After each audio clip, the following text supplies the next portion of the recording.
kesembuhan, ya.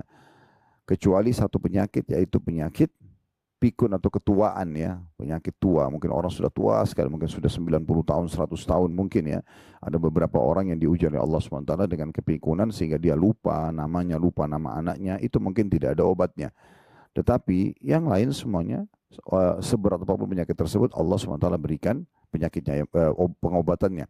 Yang penting dia mengetahui sebab kenapa dia sakit, kemudian dia coba perbaikin, lalu kemudian dia ikhtiar berobat.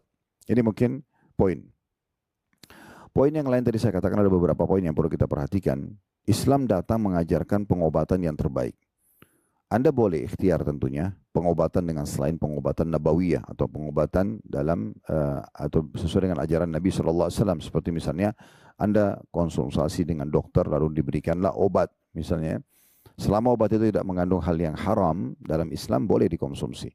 Tetapi poin penting yang harus kita garis bawahi, semua muslim, dan inilah sebab kenapa kita bedah pada hari ini bahasan tentang masalah sunnah seputar pengobatan, kita harus mendahulukan dan memprioritaskan pengobatan dengan cara syariat Islam atau tuntunan dari Nabi SAW, baru kita ikhtiar selain daripada itu. Berapa banyak umat Islam yang tidak mau memahami bisa berobat dengan jintan hitam, dengan madu, dengan bekam misalnya, dengan ruqyah syariah, dan banyak sekali pengobatan-pengobatan yang diajarkan oleh Nabi SAW, mereka anggap remeh, melihatnya dengan sebelah mata. Tapi mereka lebih percaya misalnya dengan dokter spesialis ini atau spesialis itu. Padahal sebenarnya yang ini adalah pilihan dari Allah Subhanahu Wa Taala melalui utusannya Nabi Muhammad SAW, dan ini adalah cuma ikhtiar manusia walaupun juga ilmunya dari Allah Subhanahu Wa Taala. Idealnya Anda mengkombinasi keduanya.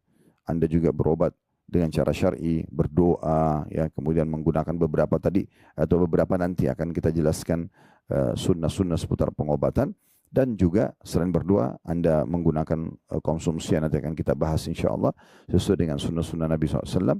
Kemudian Anda juga ikhtiar ke dokter, itu nggak ada masalah. Anda juga ikhtiar dengan misalnya olahraga yang cukup, istirahat yang cukup, semua itu kombinasi yang sangat baik, ya. Kita bisa kolaborasikan semuanya, dan itu akan sangat bermanfaat tentunya, ya. Tapi yang sedang kami singgung tadi adalah jangan sampai Anda fokus kepada pengobatan duniawi, ya. Apalagi Anda tidak peduli dengan masalah bahannya haram atau tidak misalnya, ya. Berapa banyak obat batuk misalnya yang mengandung alkohol, padahal alkohol dilarang untuk konsumsi karena kalau dikonsumsi banyak sedikitnya bisa memabukkan, maka ini ada peringatan dalam masalah ini. Nah, seperti itu kurang lebih gambarannya, ya.